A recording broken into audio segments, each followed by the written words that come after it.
पाकिस्तान के पास शरण में आने के अलावा और कोई चारा ही नहीं था। आपने शरण दिया क्यों?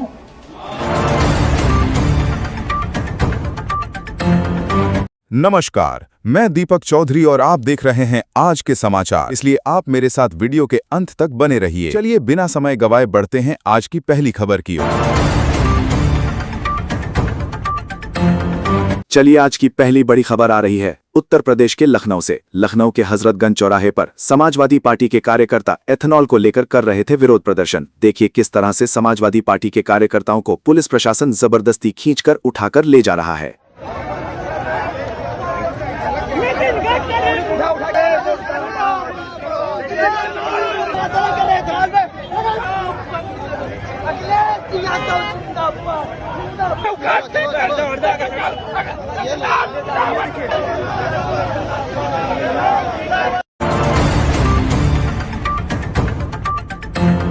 बड़ी खबर सामने आ रही है जिसमें जो सनातन धर्म के लोग हैं उनका कहना है हम देश के प्रधानमंत्री नरेंद्र मोदी जी को कुर्सी से हटाने का काम करेंगे। सुनिएगा और क्या कुछ कह रहे हैं हिंदू धर्म के लोग। जिम्मेदारी के साथ कहता हूँ प्रधानमंत्री मोदी जी को गद्दी से हम हटाने का हम काम करेंगे। हमारा सनातन करेगा, क्योंकि जब वो टुकड़ों में बांटना चाहते हैं तो हिंदू के नाम पे वोट हम नहीं देंगे। हम हिंदू के नाम पर वोट नहीं देंगे। जब वो हमें मरवाना चाहते हैं, ये SC ST कम था जो UCC ला के हम लोग को मरवाना चाहते हैं। क्या देश के प्रधानमंत्री नरेंद्र मोदी जी को कुर्सी से इस्तीफा दे देना चाहिए या नहीं, इस पर आपका क्या कहना है? आप अपनी राय कमेंट में जरूर बताएं और आपको जो भी जैसी खबर लगे आप उस पर भी कमेंट जरूर करें। वहीं अगली बड़ी खबर आ रही है देश के प्रधानमंत्री नरेंद्र मोदी जी से। आज देश की आम जनता नाराज दिखाई दे रही है। देखिए किस तरह से एक शख्स बता रहे हैं प्रधानमंत्री नरेंद्र मोदी जी अमेरिका के राष्ट्रपति डोनाल्ड ट्रंप के इशारे पर काम करते हैं। क्यों काम करते हैं सुनिएगा। होना चाहिए, उनको पद पर रहने का कोई नैतिक अधिकार नहीं है। एप्स्टीन फाइल में जिस तरह से खुलेआम उनका नाम ललकारा जा रहा है, अमेरिका के पंगु हो गए हैं, अमेरिका नचा रहा है उनको, वो फिरंगी की तरह उसके आगे दुम दबा करके नाच रहे हैं। इस तरह का प्रधानमंत्री हमारा लोकतंत्र नहीं चाहता है। आप लोग देश के प्रधानमंत्री का अपमान करेंगे? क्या अपमान? जो प्रधानमंत्री के ब्लड में केवल दूसरों का अपमान ही लिखा है, उसका क्या सम्मान?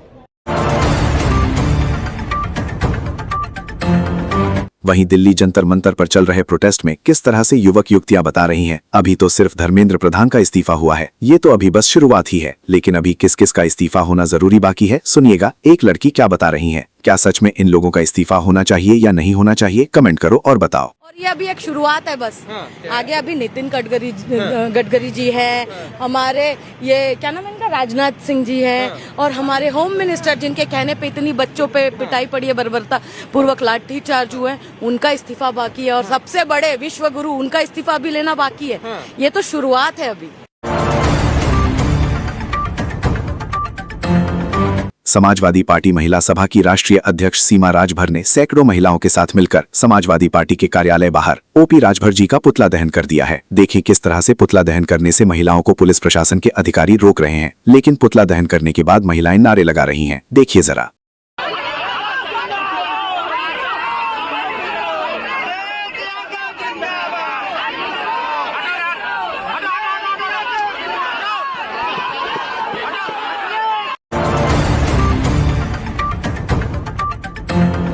सुप्रीम कोर्ट के बड़े वकील भानु प्रताप जी आज देश में हो रहे छात्रों के साथ व्यवहार को लेकर प्रधानमंत्री नरेंद्र मोदी जी पर एक बड़ा सवाल खड़ा करते हुए दिखाई दे रहे हैं। उनका कहना है इनको केवल अडानी अंबानी का ध्यान है, देश के किसी भी आम नागरिक और छात्र का ध्यान नहीं है। उनके साथ क्या हो रहा है सुनिएगा भानु प्रताप जी का और क्या कहना है। देश के प्रधानमंत्री नरेंद्र मोदी को मालूम है कि अंबानी ठीक है, अडानी ठीक है, सब बेईमानी सही तरीके से चल रही है, राम मंदिर में लूट सही तरीके से चल रही है।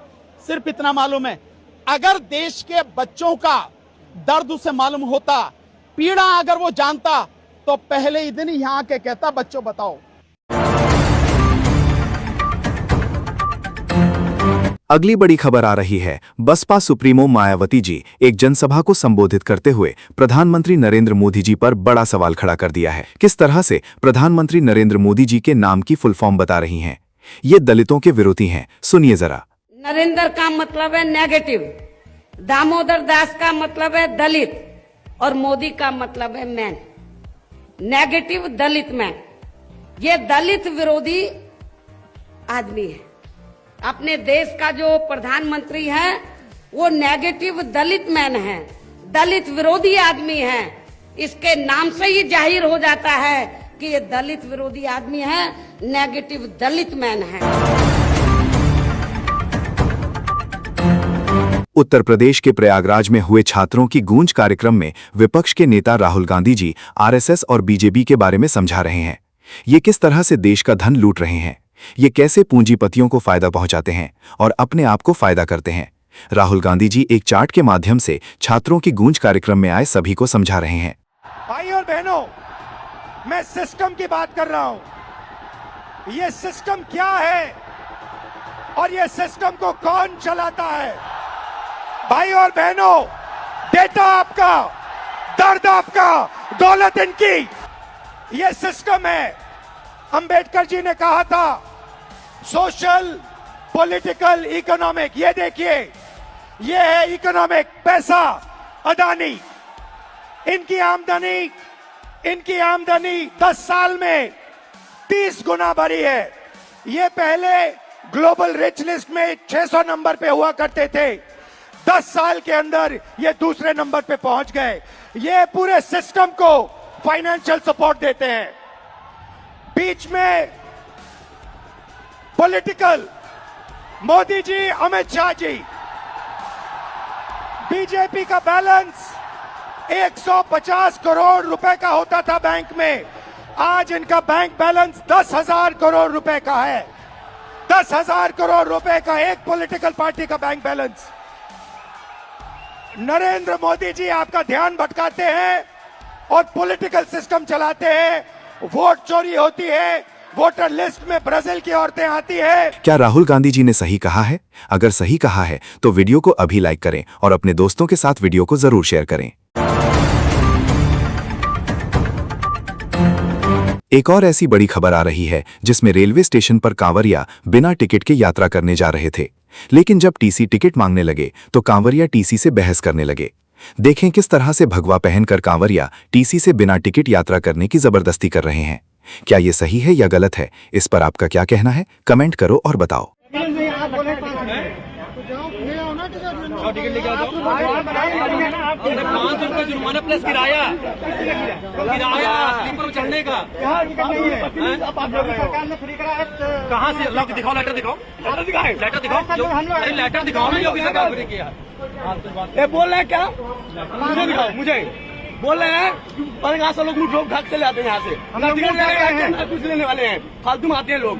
ऐसी बात बोल रहे हैं, ठीक है? ऐसे उत्तर प्रदेश के मुख्यमंत्री योगी आदित्यनाथ जी ने जनसभा को संबोधित करते हुए 15 अगस्त से पहले देश प्रदेश की जनता को एक नई हिदायत दी है। सुनिएगा 15 अगस्त से पहले देश के उत्तर प्रदेश के मुख्यमंत्री क्या कह रहे हैं। 15 अगस्त को यह देश अपना 6वां स्वाधीनता दिवस का आयोजन करेगा। इस दौरान भारत के आन बान शान के प्रतीक भारत का तिरंगा हर घर में लहराना चाहिए। वंदे मातरम का गान हर संस्था में होना चाहिए। भारत के क्रांतिकारियों के बारे में, स्वाधीनता संग्राम सेनानियों के बारे में जो भी सामग्री जहां तहां बिखरी है, उन सामग्रियों को हम फिर से कलेक्ट करें। उनसे जुड़े हुए स्मारकों का सुंदरीकरण करना, उसकी मरम्मत करना, उसकी रंगाई पुताई करके पुष्पांजलि के लिए तैयार करके उन क्रांतिकारियों के प्रति हम अपना सम्मान व्यक्त करेंगे। क्या आने वाले 2029 के चुनाव में देश के प्रधानमंत्री योगी आदित्यनाथ जी को होना चाहिए या नहीं? अगर होना चाहिए तो कमेंट में यस लिखो और नहीं होना चाहिए तो कमेंट में नो लिखो। वहीं राम मंदिर चंदा घोटाले को लेकर उत्तर प्रदेश के पूर्व मुख्यमंत्री अखिलेश यादव जी एक जनसभा को संबोधित करते हुए बता रहे हैं, नकली चंदा लेने वाले, रसीदों से घोटाला करने वाले अब उनके साथ आने वाले 2027 के चुनाव में क्या होने वाला है। सुनिएगा इस पर क्या बता रहे हैं अखिलेश यादव जी। नकली रसीद घोटाला करने वाले भी उस सरकार में हैं। उन्होंने नकली रसीद करके चंदा लिया था कहीं पर, उसका उन पे पाप पड़ा। जनता ने उन्हें हरा दिया, जनता ने उन्हें जीतने नहीं दिया। इस बार जो राम धन की चोरी किए हैं, प्रभु श्री राम इनको जीतने नहीं देंगे। इनके महापाप की सजा इनको मिलने जा रही है। क्या 2027 के विधानसभा चुनाव में उत्तर प्रदेश में अखिलेश यादव जी की सरकार बनने जा रही है या नहीं? कमेंट करो और बताओ। या आपके हिसाब से उत्तर प्रदेश का मुख्यमंत्री कौन होना चाहिए?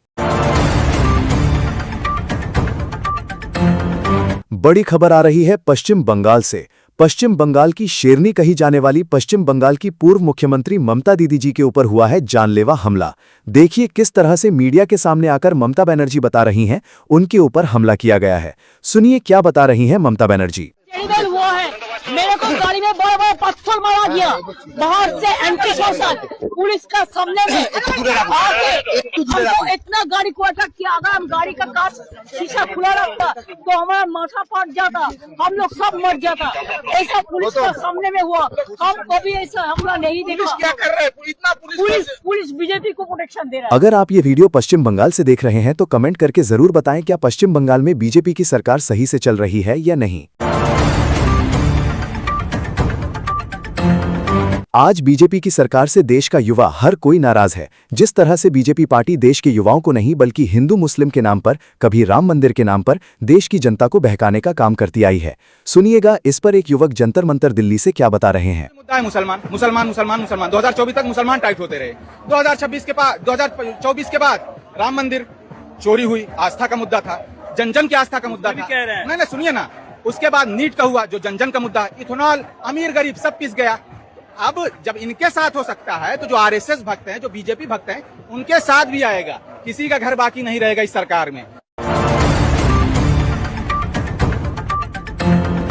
बड़ी खबर आ रही है दिल्ली संसद भवन से। दिल्ली के पूर्व मुख्यमंत्री अरविंद केजरीवाल जी प्रधानमंत्री नरेंद्र मोदी जी के सामने पर बेधड़क बोलते रहे। देखिए किस तरह से कह रहे हैं इन लोगों का काम केवल जेल में डालने का काम है। जो भी इनके खिलाफ बोलता है सो केवल ये जेल में डालने का काम करते हैं। अरविंद केजरीवाल जी बोलते रहे और एक शब्द भी नहीं बोल पाए प्रधानमंत्री नरेंद्र मोदी जी। सुनिएगा अरविंद केजरीवाल जी ने और क्या कुछ कहा है। इनकी जेल की सलाखों से नहीं डरते, जेल जाने को तैयार रहो, ये जेल में डालेंगे सबको, यही कर सकते हैं। ये भारत के इतिहास में सबसे भ्रष्ट प्रधानमंत्री अगर कोई हुआ है, मैं नहीं समझता आजाद भारत में कोई 12वीं पास प्रधानमंत्री हुआ है। जो लोग देश को तबाह करना चाहते हैं बीजेपी में रहो, और जो लोग देश को बचाना चाहते हैं आज बीजेपी छोड़ दो। वहीं विपक्ष के सभी सांसद एथेनॉल को लेकर नितिन गडकरी जी के खिलाफ बरसात में भी भीगकर पार्लियामेंट के बाहर कर रहे थे विरोध प्रदर्शन और लगा रहे थे नारे। वहीं नितिन गडकरी जी आए और चुपचाप पार्लियामेंट के अंदर चले गए। देखिए जरा।